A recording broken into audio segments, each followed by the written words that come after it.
Life was like a box of chocolates. Run, Forrest, run! GumpyCast.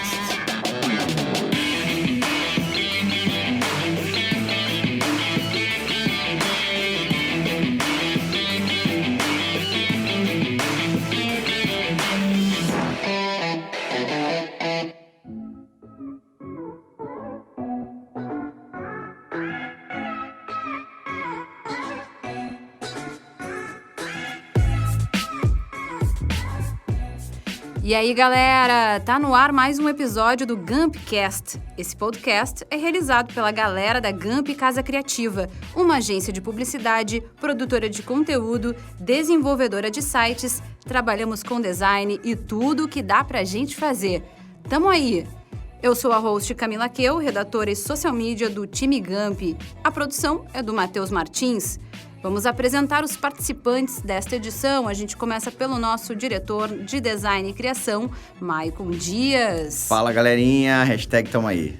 Também parte do podcast, temos o Roger Ochoa, diretor de arte e assistente de criação. Opa, estamos de volta. Ué? Cadê o Cadê bordão? o bordão? Ou não ia... Resolvi mudar hoje, um pouco. Como assim? Pegou o papel minimalista? Hoje eu tô mais minimalista. Oh, fuck. Seguindo conceitos de design. Assim, ó, Ok. isso foi... O episódio passado a gente falou, não vamos gerar expectativa pra esse que não vai funcionar. É isso aí. Não deu, não foi dessa vez, né, Roger? A coordenadora do atendimento, Mitty Brogni. Hello, people! Tudo bem com vocês? E tá de aniver hoje. Hoje! Parabéns pra mim, né? Mandem recadinhos pelo Twitter. Estamos gravando de barriga cheia, por causa que é aniversário da Mitty. Tortinha Vai pra achei por causa da galera. torta, né? É verdade. Bem alimentados para fazer este episódio. Completa a mesa o mídia Renan Vargas. E aí, gurizada, vambora? Vambora. E a gente grava o podcast aqui no Estúdio Onyx com a técnica de áudio do Betinho. Ô, Betinho. Virou Beto! E a gente quer ouvir a tua voz presente por aqui também. Então, bora interagir pelo Twitter, @Gump. Manda recadinho, pautas, perguntas, o que tu tiver afim. E não esquece de usar a hashtag GumpCast nas redes. Escute o programa pelo Spotify, pelo iTunes e demais agregadores. E o mais importante, né? Compartilha a gente. E a boa notícia é a seguinte. Qual?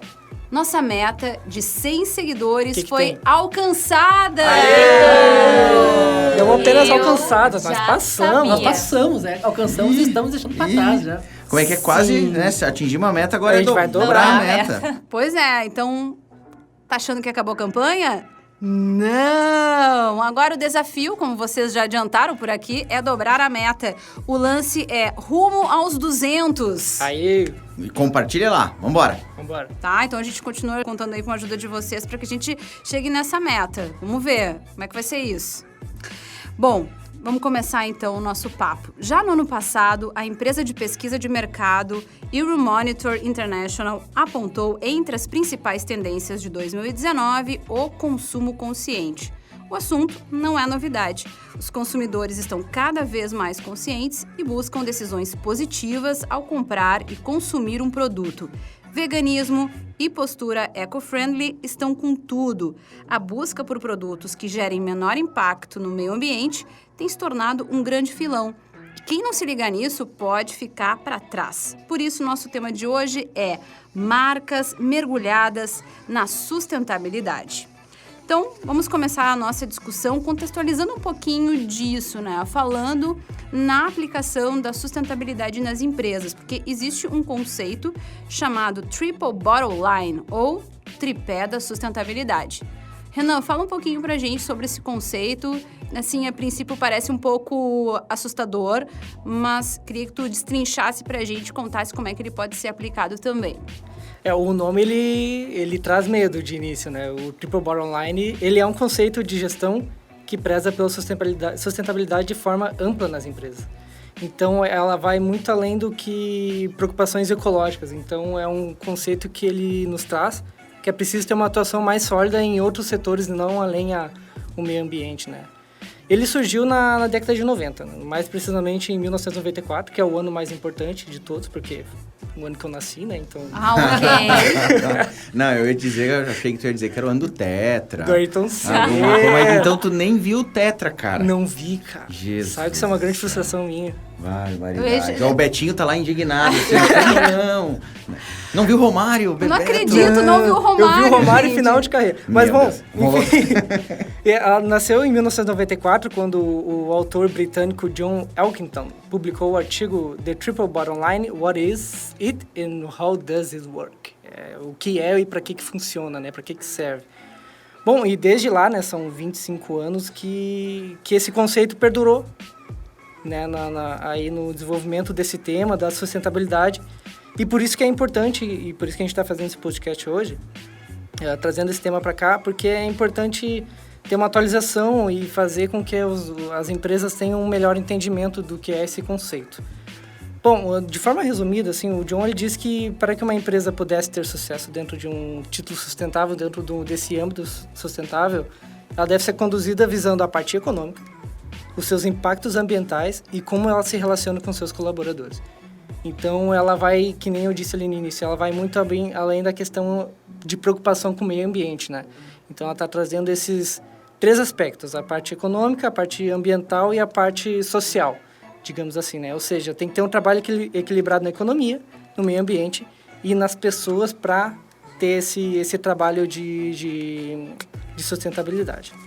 É preciso ter ideias que se renovem, gerenciar sem explorar, lucrar de forma responsável e com foco na continuidade da companhia, além de conduzir projetos que não prejudiquem nenhuma esfera, dessas 3 que eu citei. Bom, e aí a gente, para entrar um pouquinho mais em cada uma dessas partes, desse tripé, vou falar a primeira dela do social, que é 2 maneiras das empresas estarem trabalhando a parte social dentro das empresas, que é a interna e externamente. É preciso exercer responsabilidade e boas práticas diante dos funcionários e também estender essa atuação à comunidade. Bom, e o que a gente pode fazer, né? Tu que está ouvindo aí, como é que tu pode aplicar isso dentro da tua empresa e fora dela?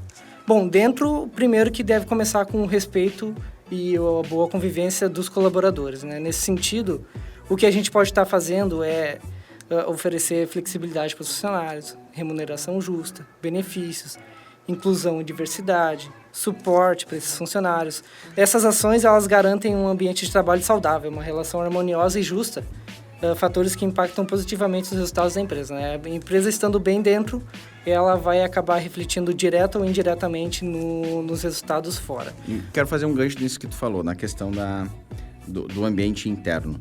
Para uma empresa que quer encarar ações sustentáveis, ela quer daqui para frente tentar fazer modificações em seus processos, enfim, ela vai precisar muitas vezes convencer as pessoas que estão dentro a mudar o processo que elas estão fazendo para que isso aconteça, né? E a gente sabe como o ser humano, ele é avesso a mudanças, né? Ele não quer encarar a mudança porque sempre funcionou daquele jeito. Por que agora ele vai ter que mudar o processo que, em teoria, vai complicar a vida dele? Mesmo que lá na frente seja um bem maior, ele vai se questionar e ele vai, de certa forma, dificultar. Se tu cria um bom ambiente, um ambiente que seja receptivo a essas novidades, ao propósito da empresa, aos novos conceitos, vai ser mais fácil deles botarem em prática. Então, vai ser muito difícil uma empresa ter um norte sustentável se ela não tiver uma boa relação com os seus colaboradores e a própria sociedade, né? Sim, e daí nessa parte da sociedade, o que a empresa pode estar fazendo, né? Ela pode estar participando de projetos sociais, ela pode estar fazendo a valorização da mão de obra local, programas de apoio ao bem-estar, incentivo educacional. Então, são vários exemplos assim que as empresas podem estar atuando para fortalecer esse pé social dentro e fora da empresa. Bom, e aí vamos para o outro pé. Claro que eu estou fazendo uma questão bem resumida aqui, né? Até para não tomar muito tempo. Na questão da economia da empresa. O primeiro passo, claro, é cuidar do patrimônio de maneira responsável, ou seja, com a renovação do que é necessário em nível de equipamento, ferramenta, investimento para ter bons resultados. Ou seja, é tu ter uma infraestrutura para os teus funcionários poderem trabalhar. Então, valorizar isso e manter isso sempre em bom estado é o primeiro passo para que as outras coisas aconteçam.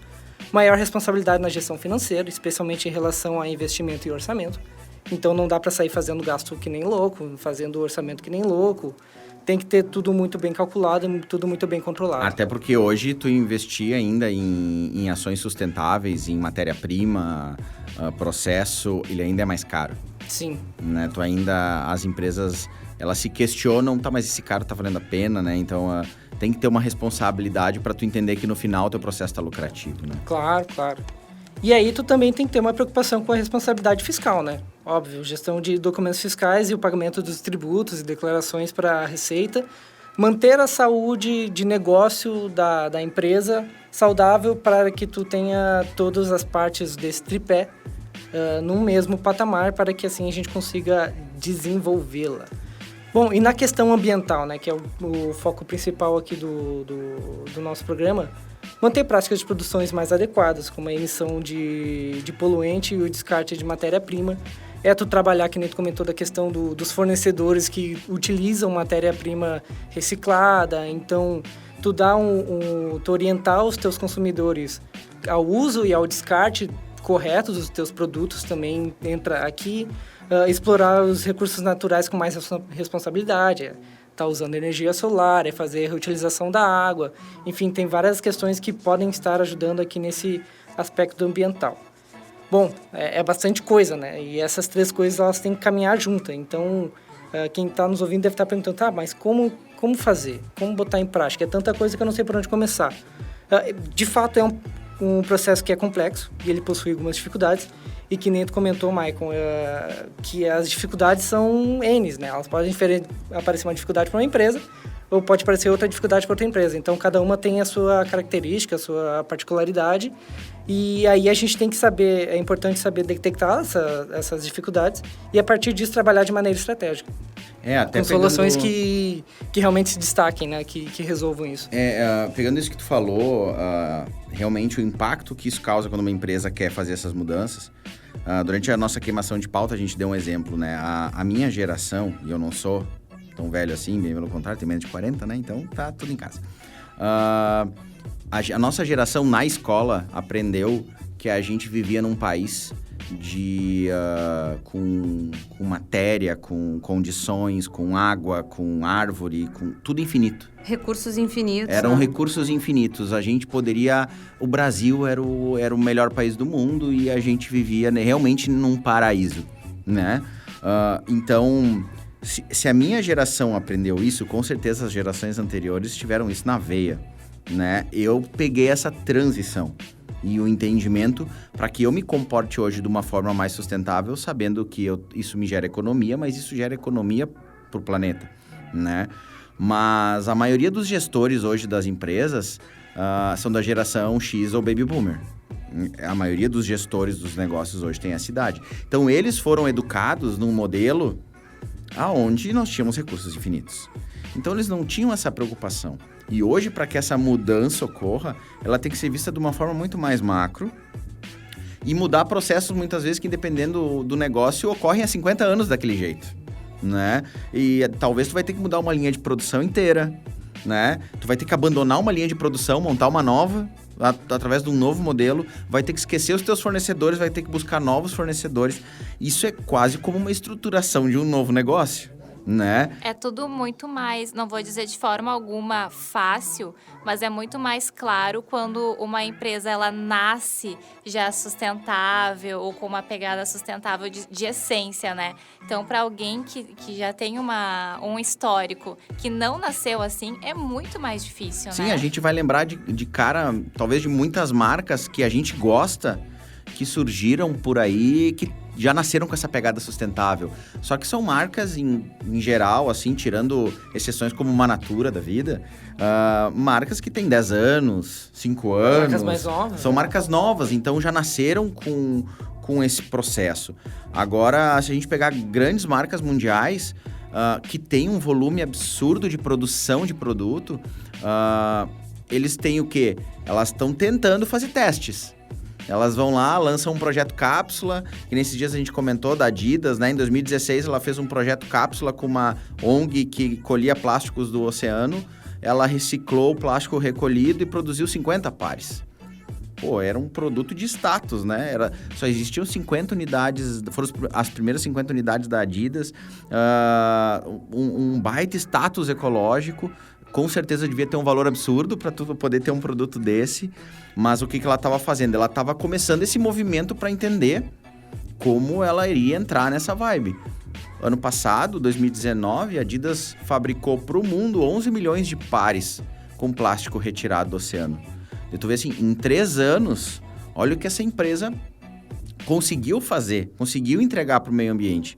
E para ela mesma. Só que ela é gigante, ela tem que entender todo o processo. Ela não tem uma fábrica onde ela produz e gospe todo o produto para o mundo. Ela tem unidades espalhadas por todos os lugares. Então, é uma mudança que não vai acontecer do dia para a noite. É uma mudança que vai despender muita energia. E, principalmente, a gestão do negócio, ela tem que estar realmente consciente que aquilo é importante. Porque se ela não tiver e ela não passar isso pro resto, o negócio não vai funcionar. Não adianta. Infelizmente, se essa ideia vem das pontas, ela não convence o meio. O meio precisa estar muito bem definido na escolha para pulverizar e fazer com que a empresa funcione. Sim, Ela com também certeza. não vai lucrar só tendo boas intenções, né? O que a gente comentou já mais de uma vez, tem que ser financeiramente sustentável, né?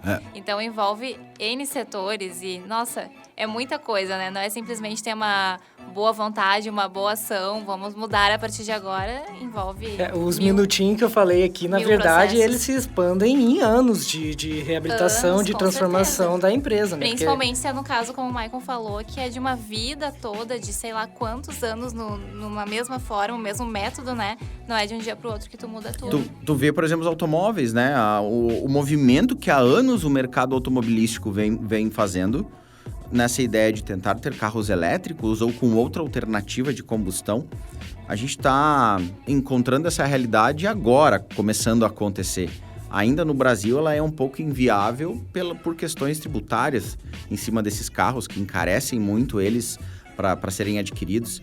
Mas em outros países, a realidade é totalmente diferente, né? Sinal é a Tesla, que hoje é a segunda maior montadora do mundo em valuation, ultrapassando a soma de Ford e GM juntas. Que são tradicionalíssimas. Que são tradicionalíssimas e estão tentando fazer um movimento para embarcar nessa questão do elétrico. Só que ela causou disrupção. Hoje tem o modelo da Tesla, que é o terceiro mais vendido no Reino Unido, o terceiro carro mais vendido, né? Isso tudo mostra, tá aí, empresas que nascem com essa pegada, elas conseguem fazer uma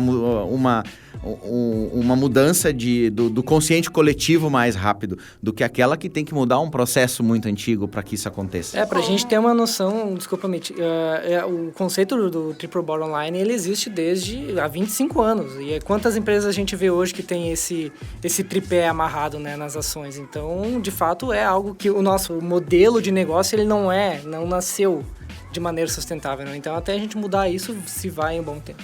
Assim como a gente comentou também no podcast sobre igualdade e equidade na primeira temporada, as pessoas vão perceber quando não é de verdade. Quando é apenas uma fachada para atingir um público. Então, Com uma pegada com publicitária. uma pegada publicitária. Então, isso tem que estar no propósito da empresa, né? Isso Inclusive tem um sobre... nome, né? Vocês viram isso já? Eu fui pesquisar sobre isso, porque no dia que a gente fez a queimação de pauta, me chamou muita atenção esse ponto que tu tá falando, né, Roger? E aí se chama atitude greenwashing.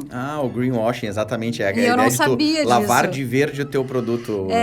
São aquelas- bem essa ideia. Tu finge. Isso, finge. As empresas usam um discurso ecológico, mas é só para conseguir realmente vender ou manipular, enfim, as vendas. Mas, na verdade, quando tu vai olhar os Surfar processos... na onda, Surfar na onda. E quando tu vai olhar os processos, se tu for lá investigar os processos, tu vai ver que não seguem à risca os processos indicados, os produtos, se eles forem rastreados, eles nem poderiam ser chamados de sustentáveis e tal. Então... Teve um caso bem famoso na Volkswagen recentemente, que ela adulterou o registro de quantidade de emissão de carbono das caminhonetes Amarok. Você comprava a caminhonete, dizia que era de baixa emissão e, na verdade, tinha alta emissão. A empresa foi multada, teve que pagar multa. os CEOs da empresa prometeram investir bilhões para acabar com essa imagem de empresa poluente. Em 2019, eles acabaram de lançar um carro 100% elétrico graças ao greenwash, né? Se vendiam como uma empresa amiga da natureza e, na verdade, tinha um grande esquema por baixo dos panos. E a empresa foi multada, enfim, caiu na mídia. Eles vieram em público com as desculpa. empresas tentando surfar porque elas ainda não conseguem entender como elas vão fazer dentro desse processo, mas elas ficam desesperadas porque elas entendem que o consumidor está exigindo isso e elas acabam fazendo esse processo de greenwashing para realmente tentar agradar a população, né? Eu só acho interessante pegar um ponto, assim, rapidinho, que a gente fala em sustentabilidade e sempre vem o eco, né? O orgânico. Só lembrando que não é só isso, né? Tem todos aqueles processos que o Renan falou que entram dentro disso. Eu achei legal falar, porque normalmente quando a gente traz algum exemplo sustentável, vem pra essa pegada, né? Até mais, né, Inclusive, eu Mitchell? vou falar mais sobre isso. Até o veganismo, né? Exato. Às vezes tu fala de uma marca sustentável, tem pessoas que já vão pro lado, tá, mas ela é vegana, ela não usa couro, Isso. ela não tem nada de... Não. Testa em animais não é só isso. Não, exatamente. É o processo sustentável como um todo, né? Desde os teus funcionários. Então, achei legal linkar com o que o Renan já falou. Sim, bem isso. Inclusive, só voltando um pouquinho sobre esse tema das marcas estarem se aproveitando dessa questão, o autor desse conceito, o John, em 2018, ele teve que voltar ao público para dizer, opa, gente, vocês estão usando isso de maneira errada. O intuito do conceito aqui não é, tipo... As empresas fazerem isso para se vangloriar, né? Olha como eu sou sustentável, olha como eu faço isso, olha como eu faço aquilo. Na verdade, é muito mais pelo que isso realmente representa. São essas práticas voltadas para um fim que é melhorar o nosso planeta. Bom, já, Mitch, que tu comentou que tu ia falar, enfim, dessa questão aí da sustentabilidade e ir mais por esse caminho. Na verdade, queria que a gente falasse um pouquinho de moda, né? Sim. A indústria da moda é uma das que mais polui o meio ambiente, seja pelos seus processos, que demandam recursos naturais, ou seja pela questão do descarte das roupas. E nos últimos anos, o mercado da moda tem se adaptado a uma realidade que é mais sustentável. Isso também inclui uma preocupação das grandes marcas, das marcas de fast fashion, né, Mitch? Com certeza. Eu, inclusive, vou juntar moda e beleza, porque eu acho que também envolve os produtos químicos que estão aí nesse problema de poluição. Vou falar um pouquinho das duas, assim. Em questão de produtos e referência de marcas, o Maicon comentou da Natura, eu comentei da Natura lá no episódio do Propósito, falei bastante, acho que o pessoal pode pegar um pouco lá, uma pincelada, porque eu acho que é legal trazer exemplos brasileiros que dão certo, e Natura acho que é um dos melhores exemplos que a gente tem, né? Mundialmente falando, eles são demais. É uma empresa realmente legal do início ao fim. Ela tá entre as tops mundiais na questão... Entre as 10, né? Acho que, se não me engano, entre as 10 em questão de sustentabilidade. Né? E tem aquele lance de nasceu assim, né, Maicon? Ela teve como essência a criação dos produtos vegetais, a Amazônia, e tem todo o lance da empresa, né? Os funcionários, a segunda-feira sem carne. Desde muito tempo eles já não testam nada em animais, acho que nem sei se testaram, enfim. Eles são um exemplo muito bacana. Mas trazendo uma marca gringa, que também é de cosméticos, a gente comentou aqui, não precisa ser só o vegano, não é só o orgânico quando a gente fala de sustentável, mas eu acho que é um bom exemplo para a gente falar que não é simplesmente o produto na prateleira ou nas redes sociais. É como um todo, eu acho que esse é um exemplo legal, que é a marca Lush. A Lush... Eles têm umas quase 1.000 lojas no mundo todo, é uma marca britânica. Eles tiveram loja aqui no Brasil, mas fechou, porque uma marca gringa vir pra cá com todos os nossos tributos e a política do jeito que tá, não rendeu para investir. Eles foram bem claros quanto a isso, não deu para deixar muito tempo, mas foi o suficiente para experimentar e amar, assim.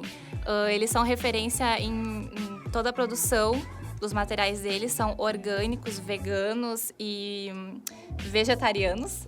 Eles nunca testaram em animais também. Então, desde a embalagem que eles oferecem, quando tem embalagem, que muitas vezes eles vendem o produto, tu pega o sabonete ali e leva assim mesmo, entendeu? Não precisa estar envolto em plástico, em nada. Quando tu compra mais caixas, por exemplo, eles colocam com isopor, que é totalmente dissolvido em água, enfim. ele não causa nenhum prejuízo para a natureza. Então, tem vários itens legais dentro dessa marca que vale falar. Além disso, que eu lembrei que tem toda uma pegada que o Renan falou, eles apoiam causas, né, que tem a ver com eles. Então, que causa apoiar? Tem que ter a ver com o lugar que tu tá, né? Não é simplesmente falar de público LGBT e afins. Tu tem que estar dentro do universo que tu tá. Aquela cidade, o que ela tá precisando, o que necessita, de que forma eu posso entrar e contribuir, né? Estando dentro da minha causa e do meu propósito. Sempre, né? Eu não vou simplesmente apoiar por apoiar. E eles fazem muito isso em todos os países que eles estão. Inclusive, o que eu acho bacana é que, por ser uma marca que não testa em animais, são veganos e tudo mais, eles só contratam pessoas que têm essa mesma crença e estão nessa mesma bandeira. Eles vão ser grandes defensores da marca, Então, porque hoje, eles acreditam naquilo exato, que a marca eles se se propõe. consideram ativistas e tem um time ativista. Nada mais justo, né? E mais coerente. Então, a pessoa que vai estar lá vendendo e falando comigo tem total propriedade para falar comigo e defender aquela ideia, né? Então, eu acho muito bacana. Qualquer funcionário da Lush, hoje, ele é vegetariano ou ele é vegano. Então, sobre a Lush, eu acho que deixa muito claro uma coisa. Qual causa defender? E também quais valores devem estar presentes em cada etapa das operações da empresa. Eu acho que com isso, tudo se encaixa, né? Falando agora em moda, Camila, eu lembrei de trazer as fast fashions, que é tipo o mal da década, né? Todo mundo querendo trocar pro slow fashion e a gente sabe que não vai ser tão fácil e tão rápido. A gente tem grandes marcas como Renner, como C&A, como Marisa e elas seguem fortes. Porém, elas têm que entrar nessa onda sim, né? Só que de forma verdadeira. E de que forma a fast fashion pode fazer isso, né? Então, a gente tem alguns exemplos da Renner, por exemplo, que criou Moda Sustentável. Eles criaram um compromisso público de até 2021 ter 80% dos produtos feitos com matéria-prima e processos menos impactantes. Então, Ela tá buscando a sustentabilidade. ela tá tentando de alguma forma, Exato. né, entrar nisso de uma forma verdadeira, porque eles têm que comprovar tudo isso quando colocam em público, né? Exato. A gente tem o caso da C&A, que é muito parecido, de usar algodão totalmente dentro dos padrões de cultivo certificado. Eles também lançaram o lance de roupas que tu não usa mais. Ainda não tem em todas as lojas do Brasil, mas a maioria delas, as maiores, eu acho que de capitais, as roupas que tu não usa mais, tu descarta na loja. Se ela estiver em bom estado, eles colocam para uma instituição, para doação. Se não, vai para forma correta de reciclagem, né? Então, eles vão se adaptando, né? Agora, quando uma marca já é sustentável, eu lembrei de trazer a Melissa, que é uma marca de moda também, todo mundo conhece. Super sustentável, né? Eles não usam couro, eles são veganos, recicláveis já, inclusive. Então, também, eles entram, eles já têm tudo certinho, né? A comunicação deles é ótima, tem propósito. Então, assim, para continuar dessa forma, quando entra num assunto desses, eles começaram a trazer nas lojas opções de descarte também de produtos, né? Tu usa a tua melicinha lá até ficar surrada, não dá mais para caminhar, vou descartar, levo para a loja que eles vão fazer o descarte correto também. São formas pequenas, simples, né? Mas quando, por exemplo, a Renner faz isso, a gente sabe que não é tão simples assim, né? Não é dizer que vai fazer. Imagina a quantidade de lojas, a quantidade de todo um franquias, estudo e um processo né? que tem que rolar dentro da empresa para passar a fazer dessa forma. A gente fala que é simples porque é uma ação pequena É um investimento enorme Adequado pra para fazer nós, isso. né? Pequena para nós. Adequar em 1, 2 unidades é uma coisa, adequar numa rede de lojas. E fazer isso Super acontecer. tradicional 300 também, né? lojas pelo Brasil. E outro lance, né? A gente já falou muitas vezes sobre isso. Tu é cobrado por isso, né? Então, com certeza, tem gente perguntando, e aí? Como é que ficou? Qual Foi vai ser? feito? Onde é que tá? Quero ver o resultado. Pra E a onde gente tá sabe indo. Pra onde tá Os indo. questionamentos são inúmeros, né? Roger, ainda falando sobre essa questão de posicionamento sustentável da empresa, tu vai trazer pra gente um exemplo legal que é da marca de sorvete americana, Ben & Jerry's, né? Que é conhecida por justamente ter esse envolvimento também com causas sociais, ambientais. Como é que é isso? Sim, eu vou falar um pouco do Ben Jerry's, é um case que eu trouxe hoje. que acabou de lançar um sabor Netflix and Chilled. Ele vai mandar pra Meet um pote pra testar. Depois a Meet vai fazer um review na internet. Não, eu falei que eu tava de aniversário. Aí, ó, vai vir esse uma aí. caixa gigante. Eu vou te mandar. A Ben Jerry faz parte do grupo Unilever, é um grupo americano gigantesco, controla Hellmann's, controla Dove, Axe, mais um monte de empresa mega famosa. Então, a Unilever nos Estados Unidos, ela já produz energia limpa nas suas unidades, em 100% delas nos Estados Unidos. Eles querem que todas as unidades globais produzam energia limpa, 100% de energia limpa. A meta era até esse ano. Eu vou dar uma pesquisada aí se eles conseguiram a meta e se vão dobrar a meta, né? Sim. Mas o Ben Jerry's, eles têm vários meios, eles trabalham em várias frentes para ser uma empresa muito sustentável. E tu vê, desde até a decoração das lojas, eles explicam esse conceito deles. Então tu vê que não é o greenwash, né? Não é para fazer o cartazinho na frente, né? O tripézinho tá lá firme e forte. Tá lá firme e forte. Então eles têm um reator anaeróbico que eles reaproveitam a água com gordura que é usada para fazer os sorvetes, para gerar energia. Eles separam estrume, então quer dizer, eles contam que a separação de estrume que eles fazem é como se tirasse 5 mil carros da rua por ano. Eles fazem campanha de reflorestamento com os agricultores para gerar sombra e deixar o terreno deles fértil para poder plantar baunilha. Eles têm várias parcerias com o Greenpeace, eles lançaram um freezer junto com o Greenpeace que diminuía a emissão de carbono, diminuía o consumo de luz.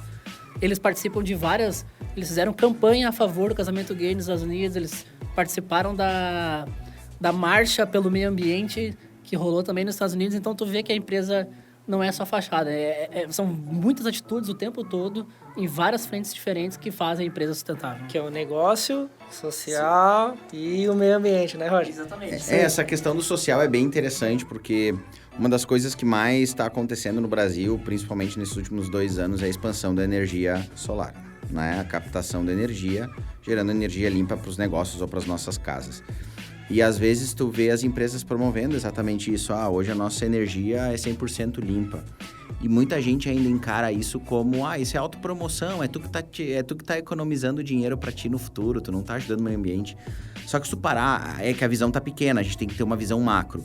Se todas as empresas são as grandes consumidoras de energia num país, começam a trabalhar com energia limpa, isso vai economizar dinheiro público, que precisaria investir em infraestrutura para geração de energia. Isso vai gerar economia, esse dinheiro vai poder reverter para a sociedade. Nós estamos falando, obviamente, o cenário ideal, né? A gente não está entrando em nenhuma conotação política.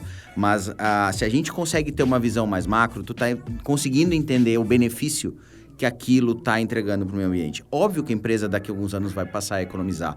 Mas, acima de tudo, ela está economizando o que todo o resto tinha que movimentar para alimentar ela de energia, mesmo que ela estivesse pagando por aquilo. Não é questão de pagar ou não pagar, e sim é a fonte da onde ela está vindo. Ela está vindo de uma fonte limpa, todo mundo está ganhando. Essa empresa ela não pode pensar literalmente no dia de amanhã. Ela está pensando anos para frente em todo o benefício que essa atitude vai gerar para ela, vai reverter para ela. A gente já falou aqui bastante dessa preocupação, né, das marcas com a sustentabilidade, que isso acontece porque existe uma demanda dos consumidores. Em 2019, uma pesquisa da Nielsen indicou que 42% dos consumidores brasileiros estão mudando seus hábitos de consumo para reduzir o seu impacto no meio ambiente. Vai ao encontro do que tu tá falando também aqui, né, Michael? Queria que tu comentasse um pouquinho dessas mudanças no comportamento do consumidor, como elas vêm se refletindo aí no mercado. A gente tá vivendo uma era de mudança muito forte de comportamento. Isso também... Inclusive é podcast do Gumpcast. Exatamente. Que episódio que é esse? Exatamente. Deixa a galera procurar lá na primeira temporada. A gente tá numa era onde a geração que tá predominando no mundo, em questão de quantidade, é a geração Y e a Z. Se a gente for pegar em número de pessoas, é essa que é a mais numerosa no mundo. Ela ainda não é a que tem o maior poder aquisitivo, porque ainda está na geração X, a própria Baby Boomer e a geração Y. Bom, se a gente entrar nos detalhes de cada uma delas, vai dar para entender isso. Só que essa geração, ela é uma geração muito ativista. Principalmente a geração Z, ela é muito ativista. Ela entende que o papel dela é mudar o mundo. É mudar o mundo para algo melhor. E ela se torna ativista para defender as causas que ela acredita. E diferente de anos atrás, se a gente for voltar na década de 50, 40 e aí vai, pra gente pensar em ativismo, a gente pensava em aquela reunião de milhares de pessoas na rua, num comício, né, defendendo uma causa. Hoje, isso está potencializado na internet. Hoje a internet é o grande propagador desses ativistas. Esse ativismo tá botando as empresas na parede. Tipo, cara, eu não vou consumir de ti se tu realmente não tiver um comportamento sustentável. Só que Vou te cancelar. Vou te cancelar, vou deixar de te curtir, vou deixar de te comprar, que daí é onde começa a entrar o medo das empresas, né? Vou deixar de te comprar.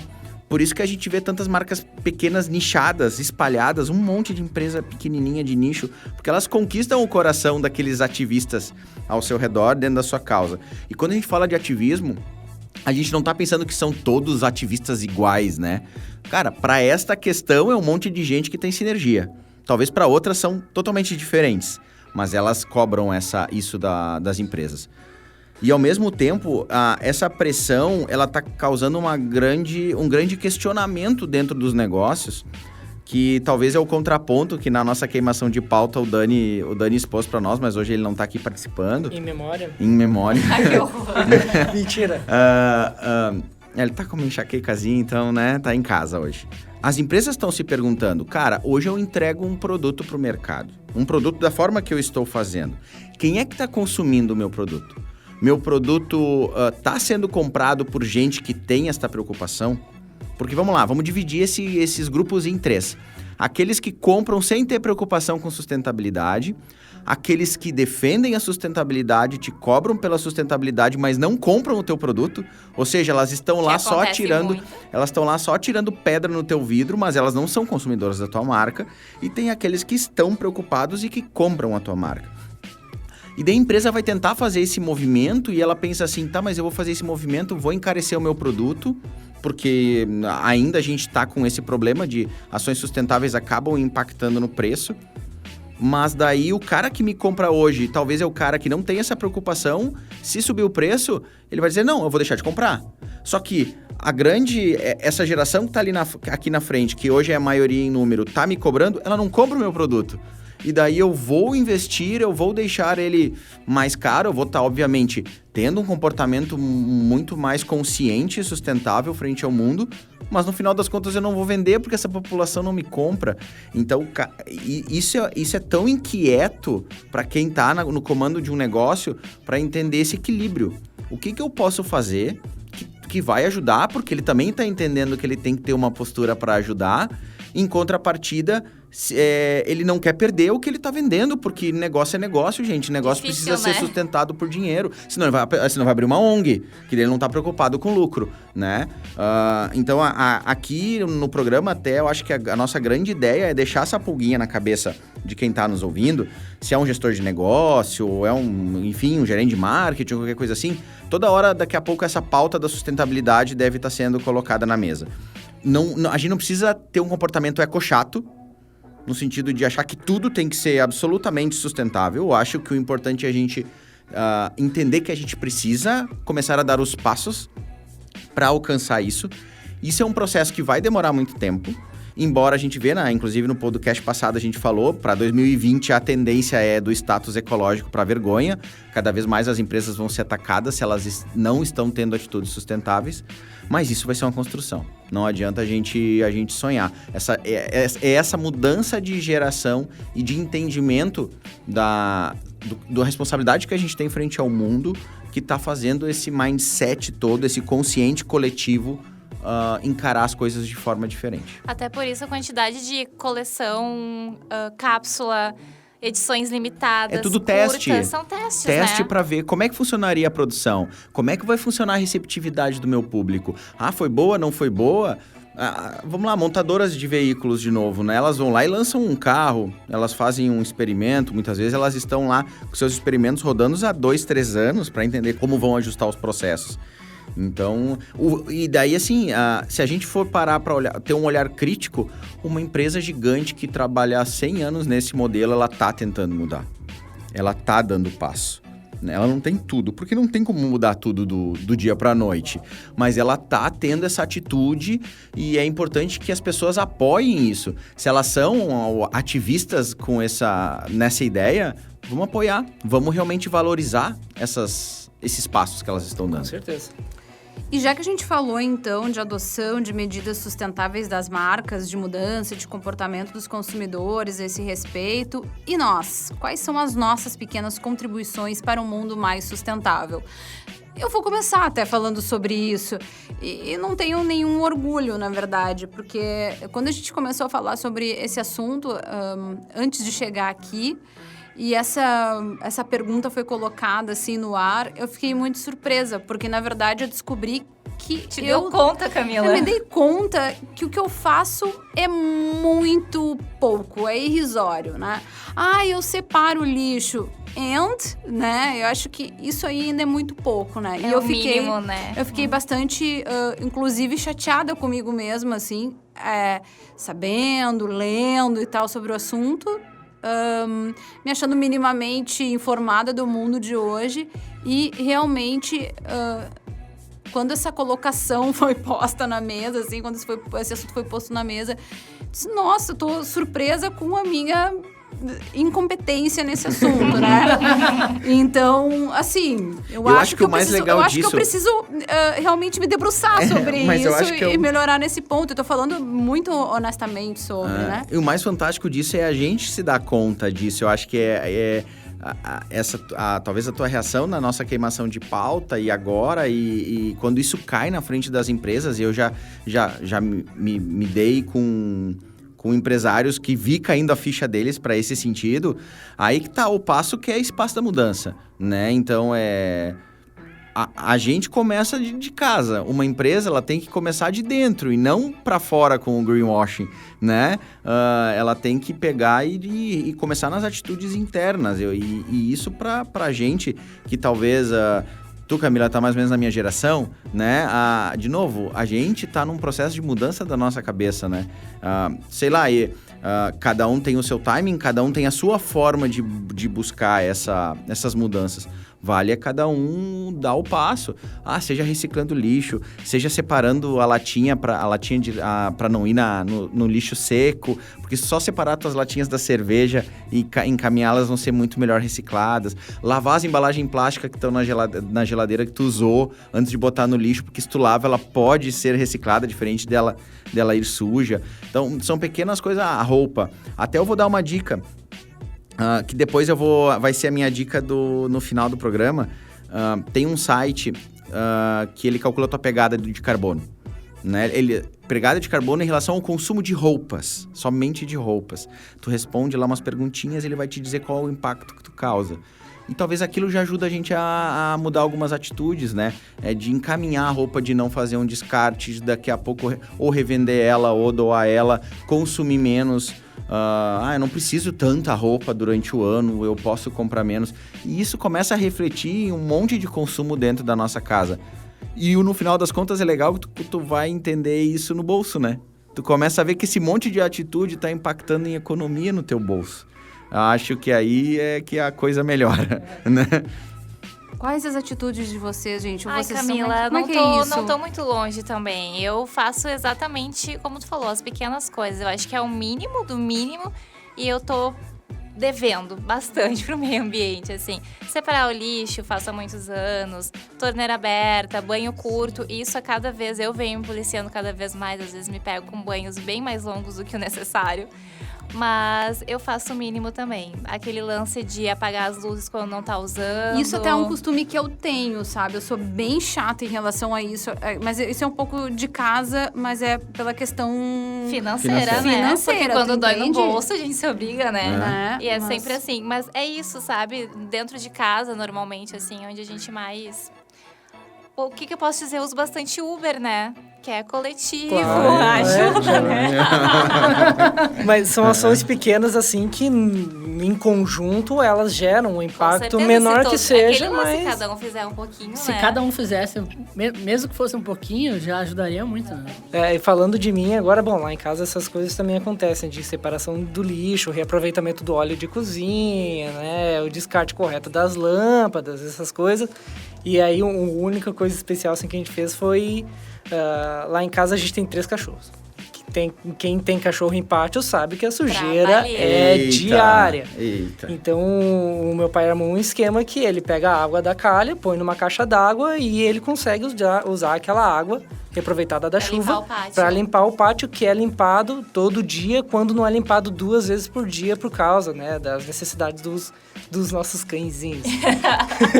Daí, claro, essa questão do banho curto e tal, quando eu vou num restaurante, o restaurante me põe um copo de suco com o canudo do lado, eu não uso o canudo, né? Tipo, por mais que o canudo esteja lá 100% reutilizável, na verdade ele não é, porque o plástico ele é tão impregnante, digamos assim, não é bem essa palavra, né? Mas as mínimas partículas do plástico, mesmo sendo recicladas, elas acabam voltando, né? Elas acabam voltando para alimentação, para roupa e tal. Então, quanto mais a gente não usar plástico, por exemplo, eu comprei um potinho de vidro para levar a marmita para a agência. Para evitar de usar plástico também, porque ele vai se degradando, até não é bom. Fica aqui a dica, não coloquem plástico no micro-ondas. É um mini cancerzinho, tomem cuidado. Então, práticas assim, pequenininhas, que a gente vai, querendo ou não, vai mudando o comportamento da nossa geração e das próximas. E quando todo mundo fizer o pouquinho do pouquinho, e quem sabe um pouco mais, a gente já tem uma grande contribuição. As minhas atitudes também é mais ou menos na linha do Renan, da Nietzsche. Lá em casa a gente separa o lixo, separa quando é metal, latas. A gente costuma deixar o plástico, por exemplo, caixa de leite não amassar, porque ele pode ser reciclado, né? E eu não uso canudo de plástico também já há algum tempo. Se eu vou num lugar que eu tenha como levar e trazer de volta sem problemas, eu levo meu copo para não usar o copo plástico. Lá em casa a gente também tem 3 cachorros. Infelizmente não reaproveitamos a água da chuva. Mas nessas cidades, cachorros a gente acaba enterrando, jogando no... Virando adubo. Virando adubo. Então, são poucas coisas realmente.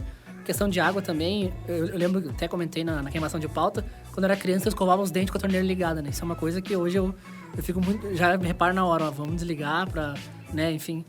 Então, acho que isso é bem legal e são poucas coisas, mas pra tu ver, cada um faz 3, 4 coisinhas, se todo mundo fizesse essas 3, 4 coisinhas aí já ajuda bastante. Deixa eu fazer uma pergunta pra vocês então agora, eu vou dar uma de Camila e vou fazer uma pergunta pra todo mundo. A gente falou do nosso comportamento, né? E vocês consomem alguma marca por ela ser sustentável? E assim, vocês devem consumir inúmeras marcas ao longo dos anos, dos dias, né? Quantas delas será que vocês estão preocupados realmente com isso, né? Alguém compra de uma marca porque... Não, é essa, eu como dela porque ela é sustentável. Eu tenho um exemplo que...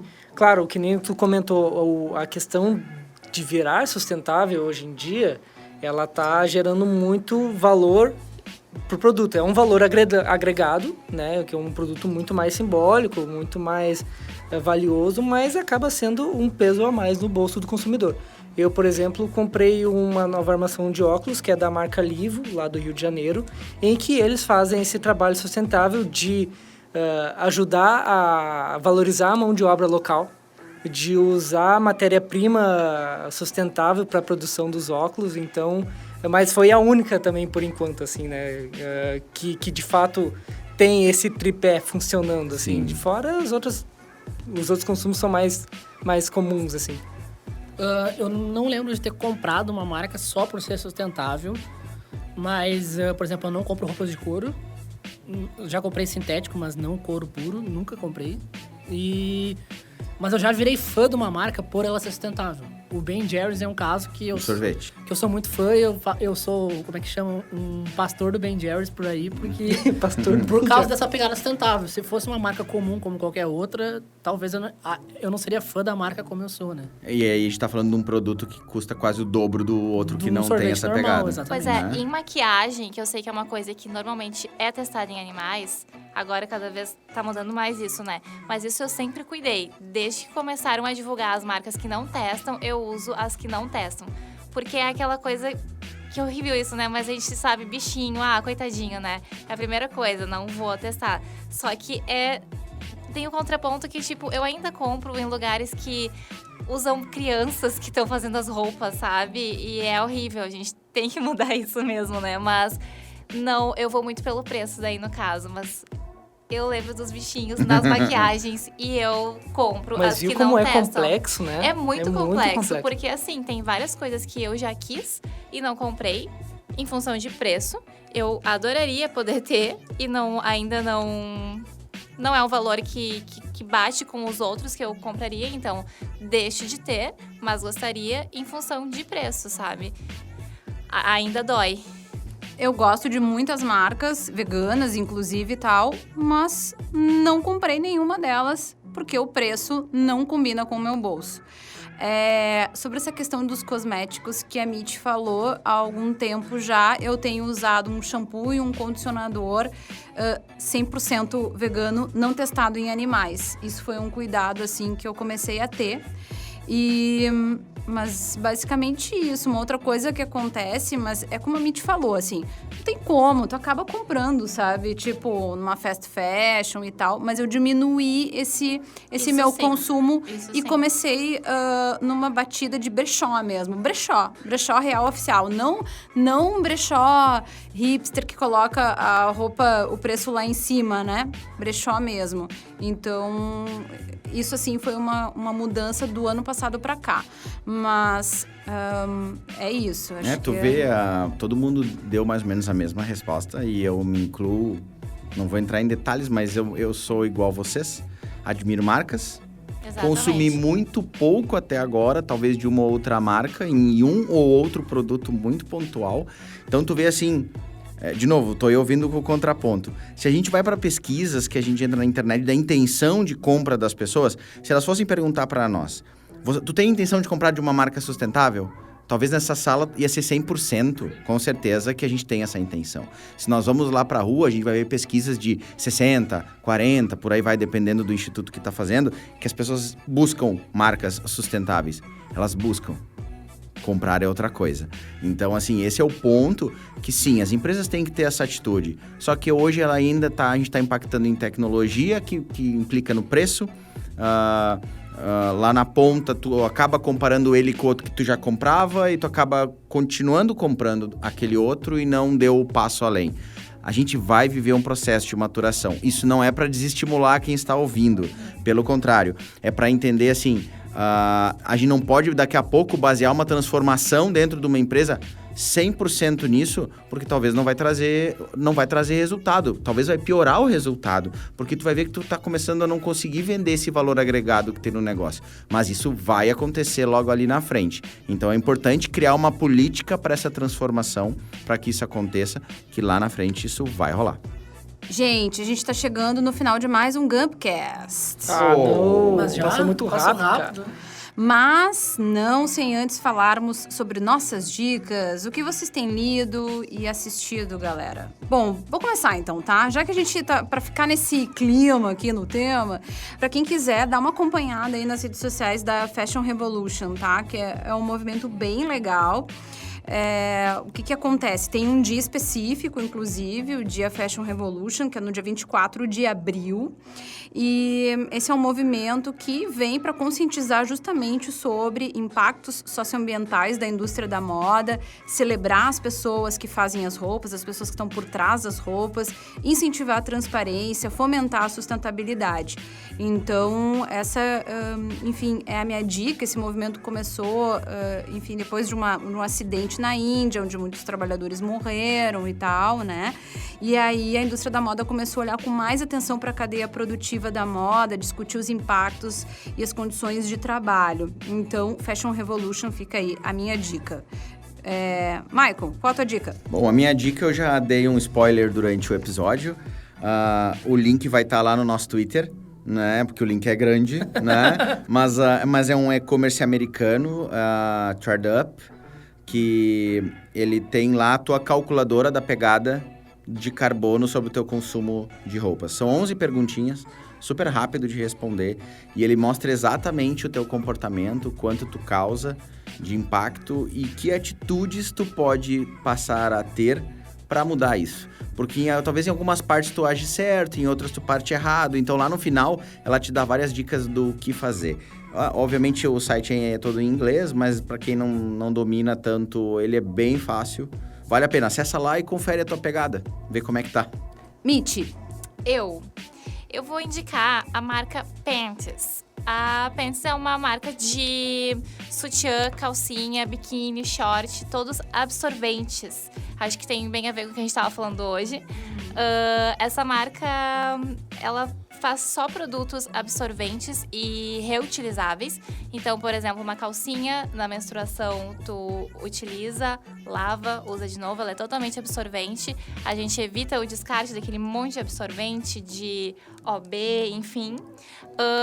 E o mais legal, elas são bem bonitinhas. Bem bonitinhas mesmo, não é aquela coisa que tu pensa que vai estar usando fralda, né? Porque a primeira coisa que tu pensa, uma calcinha absorvente, um negócio gigante. Não, elas são bem legais. Eu conheci a lojinha lá na Oscar Freire também.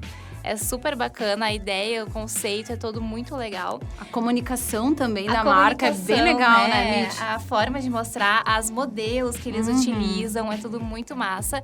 E eu lembrei também que os sutiãs absorventes, né, que não é uma coisa tão óbvia, mas para mães que amamentam, né, para deixar de usar aquele absorvente no seio cada vez que, né, amamentou, para não vazar e tudo mais, também é absorvente sutiã, eu achei bem bacana. Então, Panties, com Y, @Panties, eles vendem online, tem a loja no Oscar Freire em São Paulo e vale conhecer. Vai pro Twitter. Muito Vai pro massa. Twitter. Roger. Bom, a minha dica hoje é cinematográfica. Eu vou indicar o filme vencedor do Oscar, O Parasita. É um grande filme do diretor Bong Joon-ho, é um filme coreano, né? Tem que ler legenda pra poder assistir. Quem não gosta de legenda tá ferrado. Cara, é um filme sensacional. Tem uma crítica social contra o capitalismo, sim. E contra o capitalismo desenfreado, né? Mas, cara, é um baita filme. Venceu o Oscar merecidamente. Ganhou 4 Oscars. Melhor filme, melhor direção. Mais 2 Oscars técnicos. Então, vale muito a pena ver o Parasita. A gente tá acostumado com o filme americano. O cinema internacional, não só nos Estados Unidos, assim como o brasileiro, tem excelentes filmes que a gente acaba explorando um pouco, porque chega pouco até a gente, né? Então, Parasita vale muito a pena ver, do diretor Bong Joon-ho. Maravilha. Renan. Primeiro, eu esqueci de comentar lá no início, quando eu falei do artigo do autor britânico lá, o John, a gente vai botar também no Twitter pro pessoal ver na íntegra, tá? Show! Então, fiquem ligados. Gump é conhecimento, gente. É conhecimento, é cultura, é tudo de bom. E a minha dica é para um documentário da amiga da Mitty, a Netflix, que se chama Nosso Planeta. Ele é um documentário que mostra, tem a ver com o nosso tema aqui, porque ele mostra como as mudanças climáticas têm impacto sobre todas as criaturas vivas. E quando é todas as criaturas vivas, são todas as criaturas vivas mesmo. Desde das criaturas do lado dos polos até as criaturas que estão na África, aqui na América. Então, além de imagens espetaculares assim do planeta, em alta qualidade e tal, curiosidades sobre os animais, traz também o quanto o nosso modelo de negócio não sustentável, que há muito tempo vem perdurando aí, ele causou de impacto no nosso planeta e nos dá uma proporção de quanto que a gente vai demorar para conseguir reverter isso, né? Então, mas não é triste. Ficou esse clima pesado, assim, mas não é triste. O documentário é bem legal e trata disso de maneira bem adequada. Tá certo, então. Gente, chegamos ao final de mais um episódio do Gumpcast. Eu te convido a seguir a gente no Twitter, no @Gamp. Lá você consegue interagir com a gente. Eu sou Camila Queu e participam do nosso podcast Renan Vargas. Repitam comigo. Negócio, meio ambiente e social. Esse é o tripé da sustentabilidade, tá, gente? Falou, até a próxima. Falou. Mitch Brogni. Tchau, people. Bye. Roger Ochoa É isso, vamos ficando por aqui. Até a próxima. e Maicon Dias. Separa o lixo, galerinha. Aê. Falou. Beba água, separa o lixo. Beba Use líquido. filtro solar, opa. Use filtro solar. Valeu, até a próxima, gente. Tchau. Tchau.